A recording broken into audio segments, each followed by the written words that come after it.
નમસ્કાર મિત્રો, આપની YouTube channel step up with એમપીમાં હું મયંક પટેલ આપ સૌ મિત્રોનું હાર્દિક સ્વાગત કરું છું. તો મિત્રો ગઈકાલે આપણે પાર્ટ 1 જોયો હતો, બરાબર. આજે પાર્ટ 2 જોઈશું. અને હજુ સુધી જે મિત્રો ટેલિગ્રામ ચેનલમાં જોડાયા નથી જોડાઈ જજો અને ત્યાં આપણી ટેસ્ટ સિરીઝ જરૂર આપજો, બરાબર. ઓકે, ચલો હવે આપણે આગળ વધીએ. તો આજનો પહેલો પ્રશ્ન છે મિત્રો, કાર્યનો એકમ કયો છે? તો જો મિત્રો, કાર્યનો એકમ આપણે છે જૂલ, બરાબર. ઓકે, જૂલ એકમ છે. હવે જૂલ એકમ અહીંયા તો જૂલ તો આપણને આપેલો નથી, બરાબર. જૂલ આધારે આપણે કાલે એક બીજું વાપર્યું હતું, વોટ ઇન્ટુ સેકન્ડ, બરાબર. એ સિવાય જો તમે જુઓ તો બીજું એક આપણે કાર્ય ક્યારે થતું હતું મિત્રો, બરાબર. ઓકે, તો કાર્ય માટે આપણે જોયું હતું તો શું હતું, એફ ગુણ્યા એસ.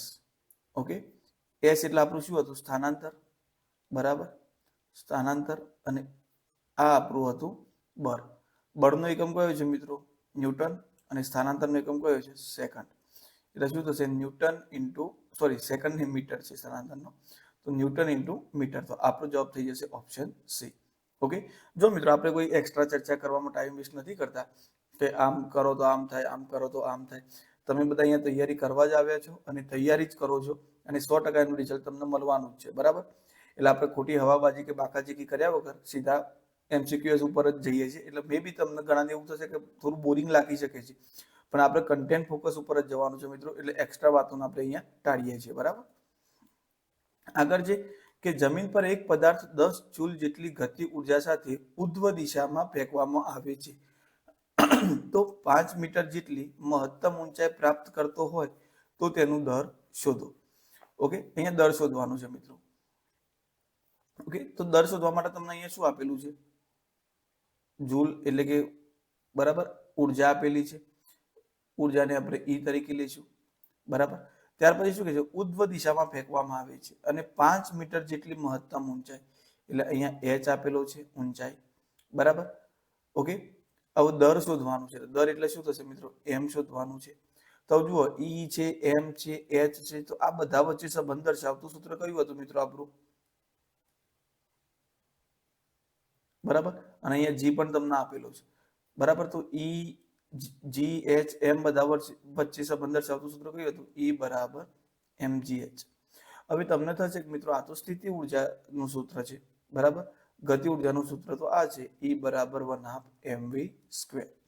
પણ મિત્રો યાદ કરો કે અહીંયા જ્યારે ઉધ્વ દિશામાં ગતિ કરે છે, નીચેની તરફથી જ્યારે વસ્તુને ઉપર ફેંકવામાં આવશે ત્યારે શરૂઆતમાં એની સ્થિતિ ઉર્જા 100% હશે, અને જ્યારે ઉપર પહોંચશે ત્યારે સ્થિતિ ઉર્જા 0% થઈ જશે. અને ગતિ ઉર્જા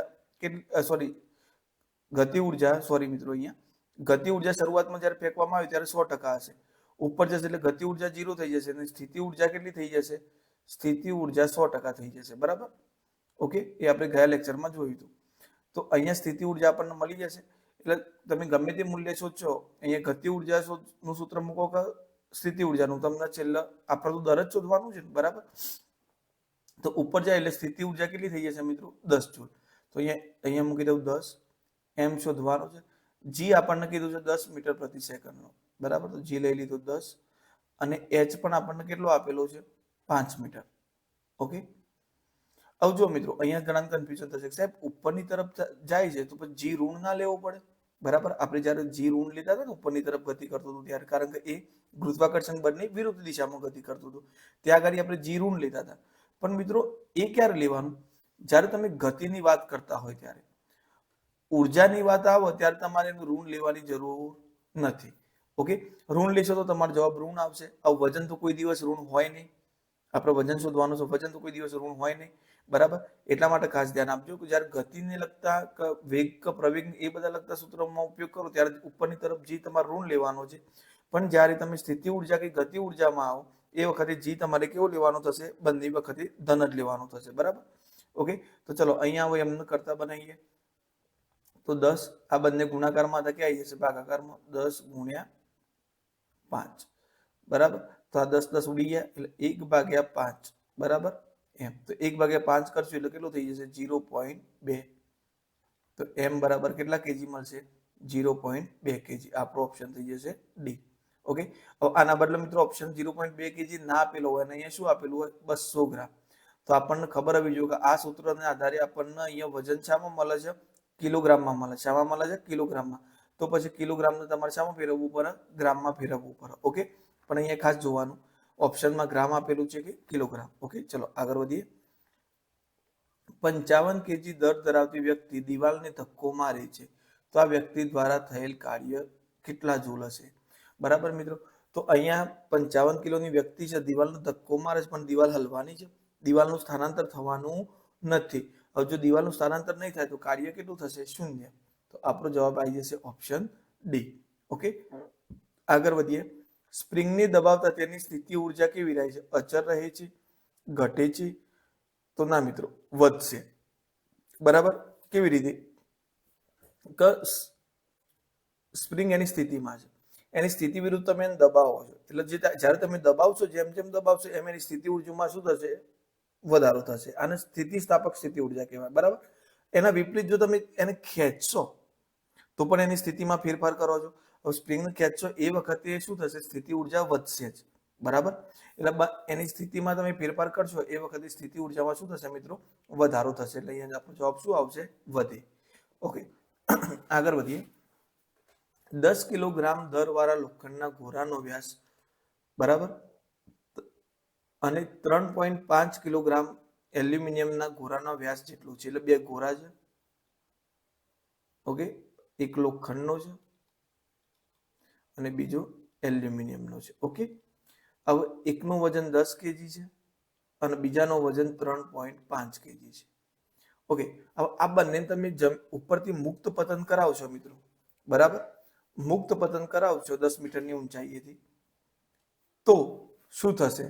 તેમનો પ્રવેગ સમાન હશે, તેમનું વેગમાન સમાન હશે, તેમની સ્થિતિ ઉર્જા સમાન હશે કે તેમની ગતિ ઉર્જા સમાન હશે?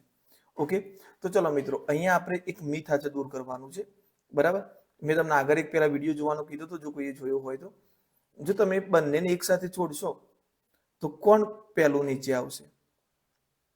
બરાબર, તો મિત્રો અહીંયા તમને કહું કે જુઓ, અહીંયા તમને પહેલા જ અહીંયા કહી દીધું છે કે મુક્ત પતન કરાવવાનું છે. કેવું પતન કરાવવાનું છે? મુક્ત પતન. હવે મુક્ત પતન કોને કહેવાય? તો ત્યાં અવરોધની ગેરહાજરી હોય, અવરોધની ગેરહાજરી હોય. ઓકે, હવે અવરોધની ગેરહાજરી હશે મિત્રો, એટલે વચ્ચે અવરોધ નહીં હોય, હવાનો અવરોધ નહીં હોય, હવા ત્યાં હશે નહીં, વેક્યુમ કરી લીધી હશે. હવે વચમાં અવરોધ એટલે રેઝિસ્ટન્સ, વચ્ચે કોઈ રેઝિસ્ટન્સ નહીં હોય, એટલે બંને એક જ સાથે જમીન પર આવશે. બરાબર, ઓકે, જો હવાનો પ્રવેગ લાગતો હશે તો જે હલકો હશે એને ટાઈમ લાગશે, બરાબર, અને જે ભારે હશે એ જલ્દી આવશે. પણ એ પણ ક્યારે? જ્યારે બંનેના આકાર જુદા જુદા હશે ત્યારે. પણ અહીંયા તો આકાર સરખા છે, એટલે જો હવાની હાજરીમાં પણ આ બંનેને છોડી દેવામાં આવે ને આમને, તો પણ આ શું થશે મિત્રો? જમીન પર એક જ સમય નીચે આવશે. કેવી રીતે? કારણ કે જુઓ, એક સોય લો તમે, બરાબર, અને એક મોટું લોખંડ લાકડાનું પેલું લો, પાટિયું. ઓકે, હવે લાકડાનું પાટિયું આડું રાખો, એને છોડો અને પેલી સોયને ઊભી રાખો અને નીચે છોડો, તો અહીંયા અવરોધ કોના ઉપર વધારે લાગશે? કયા ક્ષેત્ર પર વધારે લાગશે? લાકડા ઉપર અવરોધ વધારે લાગશે મિત્રો, હવાનો. એટલે લાકડા કરતા સોય પહેલી નીચે જતી રહેશે, ભલે હલકી છે. ઓકે, સોય અથવા તો ખીલ્લી એ વહેલા નીચે જતી રહેશે. કેમ? કારણ કે હવાનો અવરોધ એના પર કામ કરતો નથી. ઓકે, હવે આવું જ મેં તમને એક કીધું હતું કે એક પીંછું જ્યારે છોડવામાં આવે ને એક દડો છોડવામાં આવે તો કોણ પહેલું પડશે? તો નોર્મલ વાતાવરણ હશે ને તો કોણ પહેલું આવશે મિત્રો? દડો વહેલા આવશે. બરાબર, પણ જો પીંછાના વજન જેટલું જ બંને સમાન આકારના દડા હોત, એક લોખંડનો દડો હોત અને એક પીંછાના કોઈ સાદું કાગળનો દડો એવો હોત, જો બંને સાથે છોડવામાં આવે તો બંને ઉપર અવરોધ સરખો લાગવાનો. બરાબર, તો એ બંને એક જ ટાઈમ નીચે આવશે. તો ચલો એનો પ્રયોગ માટે મેં વિડીયો અહીંયા લઈ રાખ્યો છે, નેક્સ્ટ સ્લાઇડમાં તમને બતાવું. તો જુઓ, અહીંયા શું લખેલું છે મિત્રો? With resistance. બરાબર, ઓકે, અહીંયા વિથ હવાના રેઝિસ્ટન્સ સાથે, હવાના રેઝિસ્ટન્સ સાથે. હવે જો હું આ વિડીયો પ્લે કરું છું, અહીંયા તમે જોજો, અહીંયા હવાની હાજરી છે, એટલે હવાનો અવરોધ હાજર છે. બરાબર, તો જુઓ અહીંયા તો કોણ પહેલું પડ્યું? દડો પહેલા પડ્યો અને પીંછું લેટ પડ્યું. બરાબર, અહીંયા આપણે જોયું. હવે તમે જુઓ, અહીંયા જોઈ શકો તમે, બરાબર, આ હવાની હાજરી હતી અહીંયા। હવે શું કહે છે તમને અહીંયા? શિફ્ટ, ઓકે,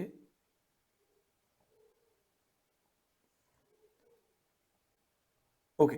હવે અહીંયા તમે ઉપર વાંચી શકો છો વિધાઉટ એર રેઝિસ્ટન્સ, એટલે હવાનો અવરોધ હાજર નથી, એટલે હવાની હાજરી છે નહીં। હવે આપણે વિડીયો પ્લે કરીએ, જુઓ તો બંને સાથે છોડતા એ જમીન પર એક સાથે જ પડશે। તમે આ વિડીયોમાં જોઈ શકો છો।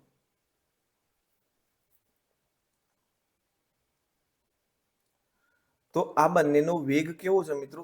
સરખો છે, અને વેગમાં સતત વધારો થઈ રહ્યો છે। એટલે આ કેવી ગતિ કરશે? બરાબર, આમની ગતિ કેવી હશે મિત્રો? પ્રવેગી ગતિ હશે। કેવી ગતિ હશે? પ્રવેગી। ઓકે, તો આપણો જવાબ આવશે કે તેમનો પ્રવેગ કેવો હશે? સમાન હશે।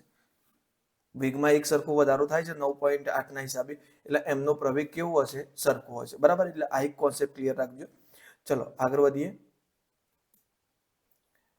કાર્ય થવા માટે શું જરૂરી છે? સાચું વિધાન પસંદ કરો।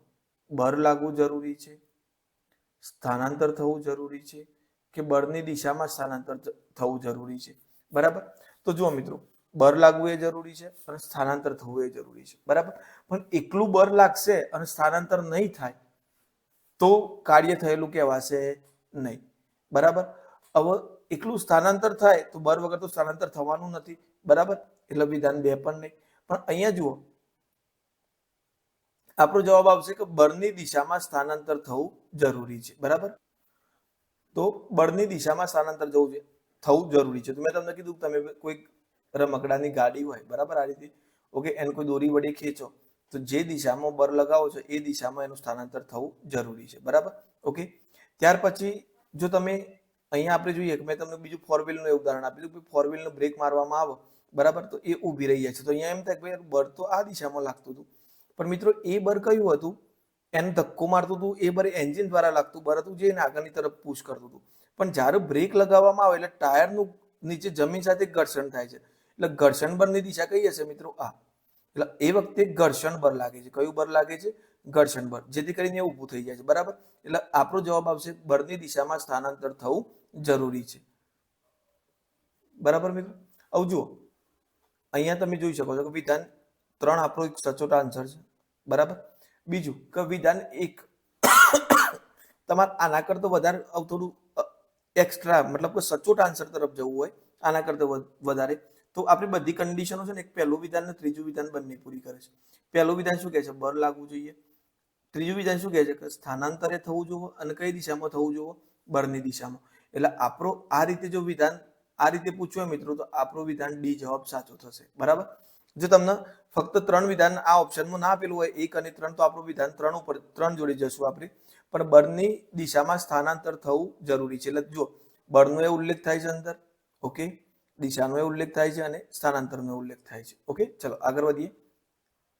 એક ગતિમાન પદાર્થ ઝડપ બમણી થતા તેનો વેગ કેટલો થાય છે? તો આપણે આગળ ચર્ચા કરી હતી, 4 ગણો થઈ જશે। બરાબર, કારણ કે જુઓ ગતિ ઉર્જાનું સૂત્ર શું છે મિત્રો? E k બરાબર 1/2 mv²। ઓકે, તો 1/2 m બમણું કરો છો તો v² થઈ જશે, એટલે 2 નો વર્ગ કેટલો થશે મિત્રો? 4। તો 1/2 mv², અહીંયાથી 4 બાર કાઢી, 2 નો વર્ગ 4 થાય, 2 બાર કાઢ્યા, બરાબર, અહીંયા પાછળ લખું કે છેક આગળ લખું, ઓકે। તો એ જે આ 2 નો વર્ગ 4 હતો મેં બહાર કાઢ્યો, તો આ કેટલું થઈ ગયું? જે શરૂઆતમાં હતું એ કેટલું થઈ ગયું? 4 ગણું થઈ ગયું। તો જવાબ શું આવશે મિત્રો? 4 ગણી। ઓકે, આગળનો ક્વેશ્ચન છે મિત્રો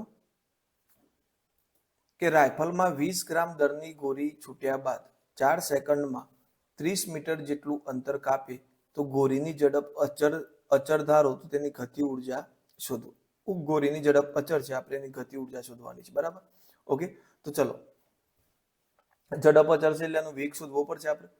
એ પહેલા અહીંયા જુઓ, તમને શું આપેલું છે? એમ આપેલું છે, પણ શામાં આપેલું છે મિત્રો? ગ્રામમાં।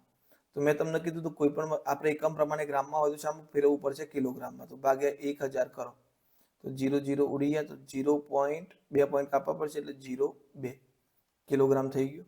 ઓકે, ત્યાર પછી શું કહે છે? વેગ શોધવાનો છે કે 4 સેકન્ડમાં 30 મીટર જેટલું અંતર કાપાશે, તો વેગ એટલે કે ઝડપ બરાબર શું થાય? અંતર ભાગ્યા સમય। તો વેગ v બરાબર 30/4। 30/4 કરશો મિત્રો એટલે શું થશે? જુઓ 30 ભાગ્યા 4, 4 7 28, 2 વધ્યા, પોઈન્ટ મૂકીએ 0, એટલે કેટલું થઈ જશે 4 પંચા 20, એટલે આપણો જવાબ થઈ જશે 7.5. આપણને શું મળ્યું? V મળ્યું. ઓકે, તો ચલો આપણે ગતિ ઉર્જા શોધવાની છે, તો E બરાબર 1/2 mv સ્ક્વેર. ઓકે, તો 1/2 m કેટલો આપેલો છે મિત્રો આપણને 0.02 ગુણ્યા v કેટલો આપેલો છે આપણને 7.5 નો વર્ગ. ઓકે, તો ચલો આનું વધારે આસાન બનાવી દઈએ, આને કેટલા કરી દઈએ 2/100 કરી દઈએ. ઓકે, આને 7.5 ગુણ્યા 7.5. ઓકે, તો 75/10 ગુણ્યા 75/10. ઓકે, હવે 75 નો વર્ગ કેટલો થાય મિત્રો? તો જો કોઈ પણની સંખ્યાના એકમનો અંક 5 હોય એનો વર્ગ કરવો હોય તો તમારે શું કરવાનું? 5 નો વર્ગ 25 લખી દેવાના પહેલા, અને 7 ને એની પછીની સંખ્યા સાથે ગુણી નાખવાનું. 7 પછી કેટલા આવો? 8, તો 7 8 56, 25 જવાબ આવ્યો. ઓકે, જેમ કે તમારે 35 નો વર્ગ કરવો છે તો 5 ના કેટલા લખી દેવાના 25, 3 પછી કેટલા આવું 4, 4 નો વર્ગ કેટલો, સોરી 3 પછી 4 આવું, 3 ને 4 નો ગુણાકાર કેટલો થાય? 3 4 12, તો 35 નો વર્ગ થઈ જશે 1225. ઓકે, એ રીતે આપણને 75 નો 56 25 મળ્યો મિત્રો. ચલો 2 2 ઉડી ગયા, તો અહીંયા ઉપરનો ગુણાકાર થયો 56 25 ભાગ્યા નીચે કેટલા થયા 1 2 3 અને 4, 2 0 અને આ 2. ઓકે, તો ચલો આના 4 પોઈન્ટ કાપીએ, 1 2 3 4 પોઈન્ટ કાપીશું તો શું થશે 0.5625. બરાબર, તો આપણો જવાબ થઈ જશે ઓપ્શન એ 0.5625 જૂલ. આ ટાઈપના એક્ઝામ્પલ ગણતા પહેલા મિત્રો ખાસ એ ધ્યાન રાખજો કે વજનને ગ્રામમાં હોય તો કિલોગ્રામમાં ફેરવવાનો. વેગ આપેલો નથી પણ 4 સેકન્ડમાં 30 મીટર કીધું છે, એના પરથી આપણે વેગ શોધી લીધો અને 1/2 mv સ્ક્વેરમાં કિંમત મૂકી એટલે આપણને ગતિ ઉર્જા મળી. બરાબર, ચલો આગળ વધીએ. ગતિ ઉર્જા, સ્થિતિ ઉર્જા અને યાંત્રિક ઉર્જા પૈકી કઈ ઉર્જા ઋણ ન હોઈ શકે? બરાબર, તો જુઓ મિત્રો અહીંયા ગતિ ઉર્જા ક્યારેય ઋણ નહીં હોય. કેમ? કારણ કે 1/2 mv સ્ક્વેર. હવે કોઈ ધારો વેગ તો ઋણ હોવાનો નથી. વેગ તો કોઈ પણ વસ્તુ ક્યારે આવે ગતિમાં થોડો વેગ હોય તો જે વેગ ક્યારે થાય? જ્યારે સ્થાનાંતર થાય ત્યારે. સ્થાનાંતર થાય તો એ વસ્તુને કઈક ગતિ તો કરીને તો એક જગ્યાએથી બીજી જગ્યાએ જવું પડશે ને. બરાબર, એટલે વેગ તમને ક્યારે ઋણ નહીં મળે. બીજું, વજન ક્યારે ઋણ મળવાનો નથી. તો કોઈ દિવસ તમારી ગતિ ઉર્જાનું મૂલ્ય તમને ઋણ મળશે નહીં. ઓકે, આગળ વધીએ. બે પદાર્થોનો દર અનુક્રમે 1 કિલોગ્રામ અને 4 કિલોગ્રામ છે. જો તેમની ગતિ ઉર્જા 2:1 પ્રમાણમાં હોય તો તેમની ઝડપનો ગુણોત્તર શોધો. તો ચલો અહીંયા આપણે એમની ગતિ ઉર્જાનો ગુણોત્તર પહેલા લઈ લઈએ. એક ગતિ ઉર્જા EK લઈએ અને બીજી EK ડેશ લઈએ. ઓકે, ચલો એનો ગુણોત્તર કેટલો આપેલો છે તમને 2:1. અહીંયા 1 અહીંયા આપેલું છે પણ મેં અહીંયા લખ્યું. બરાબર, 2:1.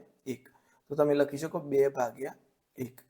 હવે અહીંયા આપણે પહેલા વાત કરીએ કે ભાઈ બે પદાર્થોની વાત છે, તો આ પહેલા પદાર્થને આપણે m લઈએ અને બીજા પદાર્થને શું લઈ લઈએ m ડેશ લઈ લઈએ. ઓકે, જેમ આપણે એમની ગતિ ઉર્જાને ડેશ પ્રમાણમાં લીધી એટલા માટે.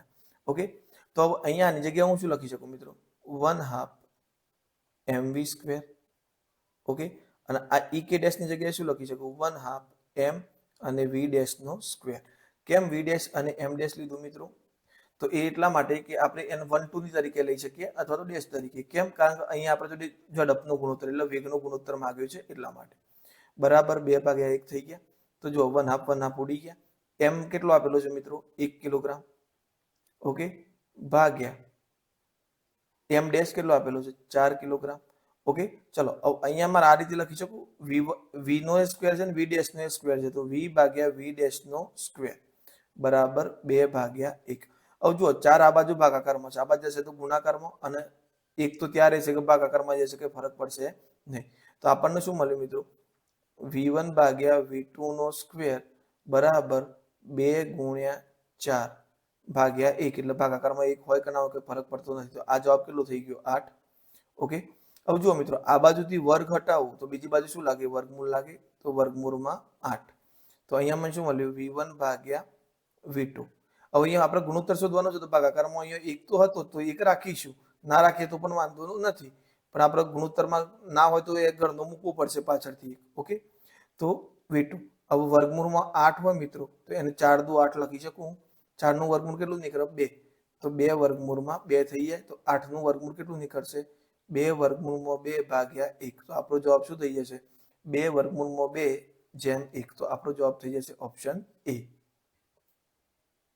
ઓકે મિત્રો, આગળનો પ્રશ્ન છે, જ્યારે પદાર્થ પૃથ્વી તરફ મુક્ત પતન કરે ત્યારે તેની કુલ યાંત્રિક ઉર્જા કેવી હોય છે? તો મિત્રો આપણે જોઈએ તો કુલ યાંત્રિક ઉર્જા કેવી હશે? અચળ રહે છે.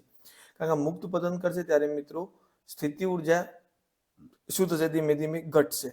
સ્થિતિ ઉર્જા અહીંયા 100% હશે, બરાબર, મુક્ત પતન વખતે. અને ગતિ ઉર્જા શરૂઆતમાં કેટલી હશે? 0. અહીંયા મધ્યમાં આવશે તો બંને પર 50-50 હશે.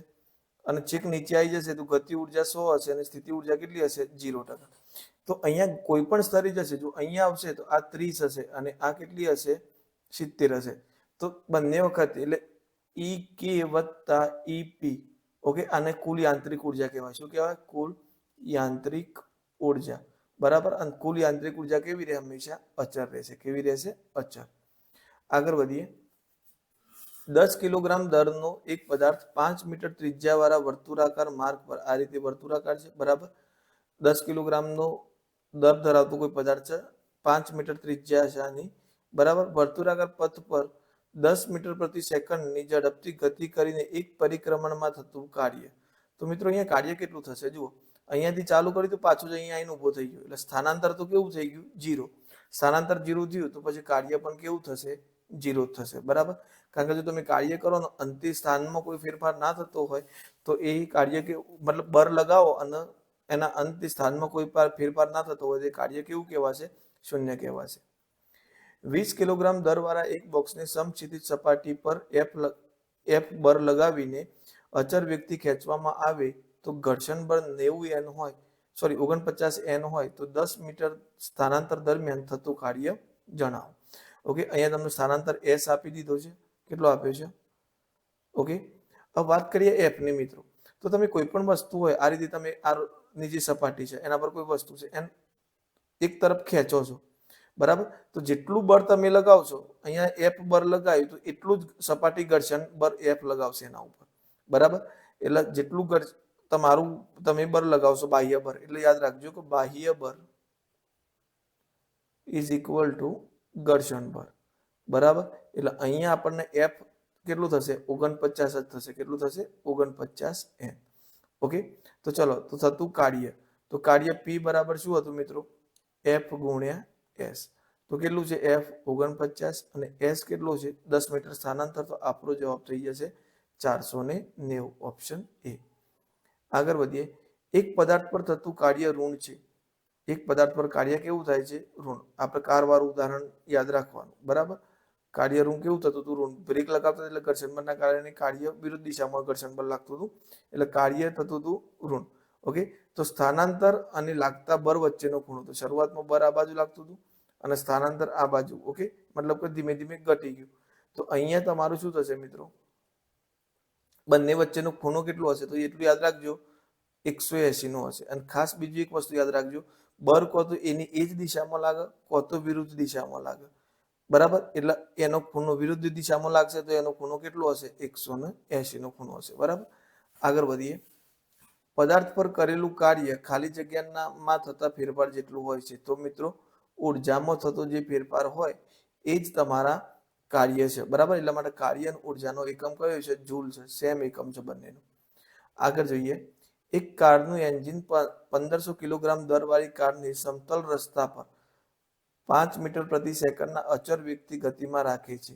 જો ઘર્ષણ બળ 100 ન્યૂટન હોય તો એન્જિનનો પાવર શોધો. તો મિત્રો આના માટે તમારે એક સૂત્ર યાદ રાખવાનું છે, P બરાબર F ગુણ્યા V. ઓકે, હવે આ સૂત્ર આવ્યું કેવી રીતે તો એ જોઈ લઈએ મિત્રો, બરાબર. આપણે P બરાબર શું લખતા હતા? કાર્ય ભાગ્યા સમય. ઓકે, તો અહીંયા જુઓ તમે, W આપણને શું બતાવે છે મિત્રો? તો W આપણને બતાવે છે F ગુણ્યા S. S એટલે કે સ્થાનાંતર. S શું છે? સ્થાનાંતર ભાગ્યા T. હવે S ભાગ્યા T એટલે સ્થાનાંતર ભાગ્યા સમય. તો એકમ સમયમાં થતું સ્થાનાંતર S ભાગ્યા T થયું. તો એને શું કહીએ છીએ? એકમ સમયમાં થતું સ્થાનાંતર. તેને આપણે શું કહીએ છીએ? વેગ. અને શાના વડે દર્શાવીએ છીએ? V વડે. તો પછી અહીંયા આપણે શું લખી શકીએ? F ગુણ્યા V. ઓકે, તો એના પરથી અહીંયા આપણે સૂત્ર તાર્યું. હવે અહીંયા શું કહે છે, 1500 kg દર વાળી છે. દરનું તો અહીંયા કોઈ કામ જ નહીં, કારણ કે સમતલ રસ્તા પર છે એટલે દર તો કંઈ બદલાવાનું છે નહીં, એનું એ જ રહેશે. ઓકે, ઘર્ષણ બળ કેટલું લાગે છે મિત્રો? 100 ન્યૂટન. તો અહીંયા બળ લખી દઈએ 100 ન્યૂટન, બરાબર. કેટલા મીટર? ઓકે, વેગ કેટલો છે? 5 મીટર પ્રતિ સેકન્ડનો વેગ છે, તો ગુણ્યા 5. તો અહીંયા કેટલું થઈ જશે? 5000. ઓકે, કેટલા વોટ થઈ જશે? 5000 વોટ. પણ અહીંયા આપણને 5000 જવાબ નથી આપ્યો, તો એનો કિલોવોટમાં જવાબ આપેલો છે. તો 5000 ભાગ્યા 1000 કરીએ, બરાબર. તો એ કેટલા થઈ જશે? 5000 કિલો વોટ. એટલે અહીંયા લખી શકીએ 5 કિલો વોટ. તો આપણો જવાબ થઈ જશે ઓપ્શન એ. આગળ છે મિત્રો, પાવર એટલે શું? તો પાવર એટલે મિત્રો આપણે હાલ થોડી વાર પહેલા જ વાત કરી, બરાબર. પાવર અને ઉર્જાની જ્યારે વાત કરી, તો પાવર એટલે શું થશે? પાવર એટલે થશે ઉર્જામાં ફેરફારનો દર. ઉર્જામાં જે ફેરફારનો દર થાય એનો સીધો સંબંધ પાવર છે, બરાબર. ઓકે, ચલો આગળ વધીએ. નીચેમાંથી કયો એકમ ઉર્જાનો નથી? તો એ ઉર્જાનો એકમ જૂલ છે, આપણને ખબર છે મિત્રો. થોડી વાર પહેલા જ આપણે તારવ્યું હતું કે ન્યૂટન ઇન્ટુ મીટર પણ ઉર્જાનો એકમ છે, બરાબર. આગળ આપણે જોયું હતું કે વોટ ઇન્ટુ સેકન્ડ પણ ઉર્જાનો એકમ છે. ઓકે, પણ અહીંયા વોટ એટલું ખાલી વોટ આપેલું છે એટલે આ નહીં આવે. અહીંયા જુઓ, વોટ ઇન્ટુ સેકન્ડનો મોટો એકમ આપેલો છે, કિલો વોટ અવર. ઓકે, તો અહીંયા આપણો જવાબ થઈ જશે ઓપ્શન સી. એકલો વોટ એ ઉર્જાનો એકમ નથી. વોટ ઇન્ટુ સેકન્ડ હોય, બરાબર, તો એ ઉર્જાનો એકમ થશે. અને આપણે આગળના લેક્ચરની અંદર મેં તમને સમજાવ્યું હતું. એક જળ વિદ્યુત મથકમાંથી બંધની ઊંચાઈ 20 મીટર છે. બંધ પરથી 1 સેકન્ડમાં કેટલા કિલોગ્રામ પાણી ટર્બાઇન પર પડે તો 1 મેગાવોટ પાવર ઉત્પન્ન થાય, બરાબર. ઓકે, તો મિત્રો અહીંયા આપણો પાવર શોધવાનો છે. તો P બરાબર આપણે શું લખી શકીએ? P બરાબર W ભાગ્યા T. ઓકે, W એટલે કાર્ય. હવે અહીંયા કોઈ પણ વસ્તુને જ્યારે તમે ઉચકવા માટે સ્થિતિ ઉર્જા, અહીંયા સ્થિતિ ઉર્જાનો કોન્સેપ્ટ કામ લાગશે.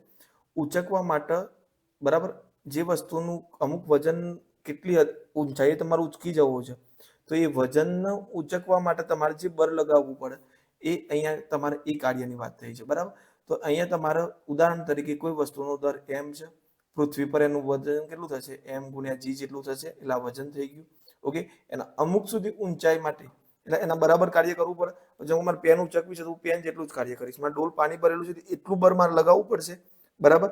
તો એ જે કાર્ય કરવું પડશે મિત્રો, એ મારું mgh જેટલું થશે, બરાબર. ઓકે, અને સમય t.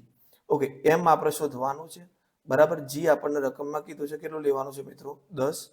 અને h આપણને આપેલો છે 20 મીટર. ઓકે, બીજું P કેટલું કીધું છે? 10 મેગાવોટ. 10 મેગાવોટ એટલે 10 ની કેટલી ઘાત થાય મિત્રો? 6 ઘાત. એટલે અહીંયા હાલ પૂરતી લખું છું 10 ની 6 ઘાત એટલે કે 1 ના પાછળ 6 મીંડા, બરાબર. ઓકે, ભાગ્યા સમય આપણને કેટલું કીધું છે? t second. કેટલું કીધું છે? t એટલે કે 1 સેકન્ડ કીધું છે, તો અહીંયા લખી દઉં 1, બરાબર. 1 ગુણાકારમાં જશે એટલે આ તો 10 લાખ એમને એમ રહેશે, બરાબર. તો અહીંયા જુઓ 1 2 3 4 5 6 ભાગ્યા m ગુણ્યા 10 ગુણ્યા 20 બરાબર m. સોરી, m તો ઉપર જ રાખીશું આપણે, 10 અને 20 નીચે લાવી દઈએ. ઓકે, તો હવે કેટલા રહ્યા? 1 લાખ. 1 લાખના અડધા કેટલા થશે મિત્રો? 5 લાખ. તો કેટલા કિલોગ્રામ જવાબ આવશે? 5 લાખ. અહીંયા 5 લાખ ઓપ્શનમાં નથી આપ્યો મિત્રો, અહીંયા કેટલો આપેલો છે? 5000 કિલોગ્રામ. તો અહીંયા આપણે આને, સોરી, એક જ મિનિટ મિત્રો, 2 જીરો ઉઠશે ને એટલે 50000 થશે. કેટલું થશે? 50000. તો અહીંયા આપણે 1 જીરો વધારી દઈએ તો આપણો જવાબ થશે ઓપ્શન એ 50000. ઓકે, 1 જીરો મૂકવાનો રહી ગયો છે. હવે ચલો, આ દાખલા માટે હું થોડી રકમ ચેન્જ કરું મિત્રો, અને 1 સેકન્ડ મતલબ 2 સેકન્ડ લઈ લઉં. કેટલા સેકન્ડ લઈ લઉં? 2 સેકન્ડ. તો જો હું 1 સેકન્ડ મતલબ 2 સેકન્ડ લઈને ગણતરી કરું તો શું થશે? એમ 1 લાખ એટલે કે 1 2 3 4 5 6 ગુણ્યા m બરાબર m ગુણ્યા 10 ગુણ્યા 20 ભાગ્યા 2. તો અહીંયા કેટલા થઈ જશે? 2 10 20 એટલે 10 દાન 100. તો અહીંયા 1 2 3 4 5 અને 6 ભાગ્યા 100 બરાબર m.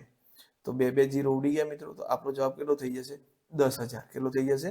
10000 kg. ઓકે, જો આ કોના માટે 2 સેકન્ડ જવાબ હોત તો આપણો જવાબ આવત 10000 kg.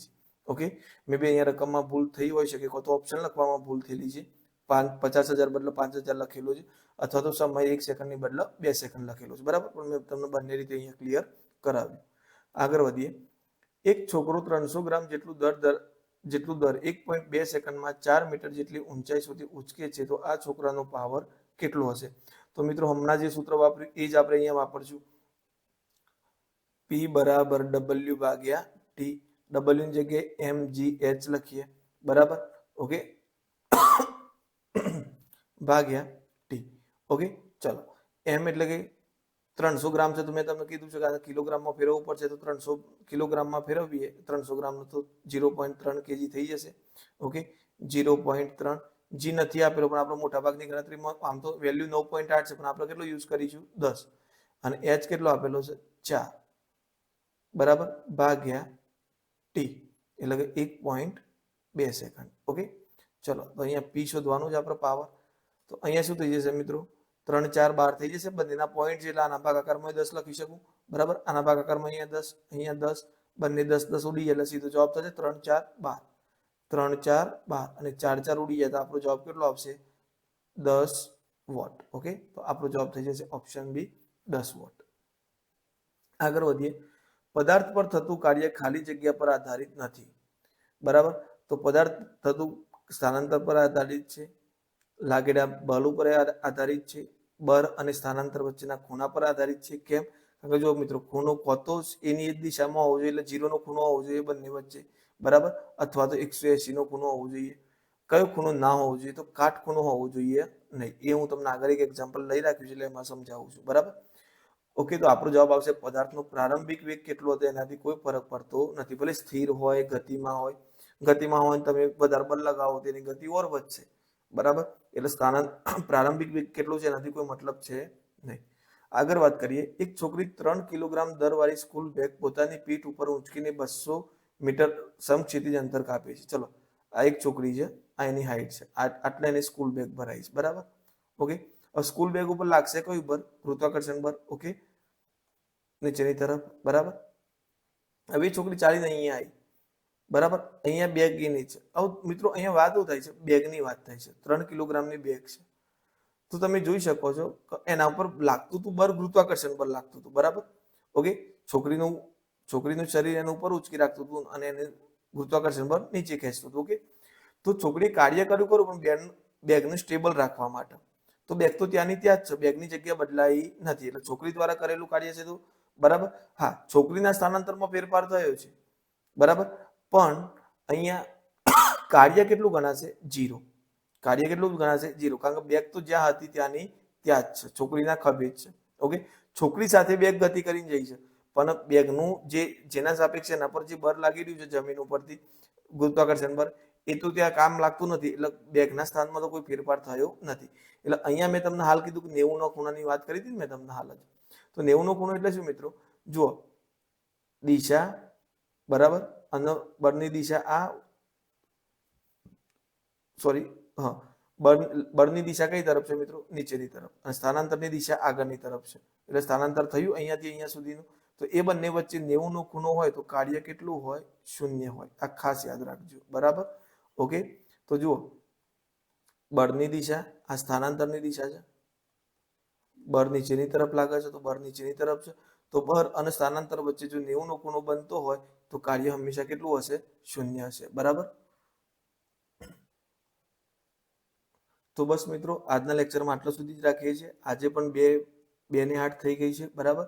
અને તબિયત થોડી ખરાબ છે મિત્રો, હમણાંથી ઉજાગરા થોડા વધી ગયા છે, કારણ કે દિવસ આખો પેપર ચેકિંગમાં એમ નીકળી જાય છે. રાત્રે આવીને પીપીટી બનાવવાની, થોડું ઘરનું કામ હોય ને એ બધું હોય, એટલે થોડું લેટ થઈ જવાય છે વિડીયો બનાવવામાં. અને આજ થોડી તબિયત પણ વીક છે, એટલે આપણે અહીંયા સ્ટોપ કરીએ છીએ વિડીયો, બરાબર. હજુ જે મિત્રો ટેલિગ્રામ ચેનલમાં જોડાયા નથી એ જોડાઈ જજો. ઓકે, હજુ આનો આપણે પાર્ટ 3 લાવીશું, બરાબર, કારણ કે હજુ થોડાક ક્વેશ્ચન છે મેં તમારી જોડે ચર્ચા કરવાની છે. ઓકે, વિડીયો ગમ્યો હોય તો લાઈક કરી દેજો, તમારી ફીડબેક કમેન્ટ બોક્સમાં જણાવી દેજો, વિડીયોને શેર પણ કરી દેજો અને ચેનલને સબસ્ક્રાઇબ કરવાનું ભૂલતા નહીં. તો મળીએ નેક્સ્ટ લેક્ચરની અંદર. ઓકે, ચલો, થેન્ક યુ.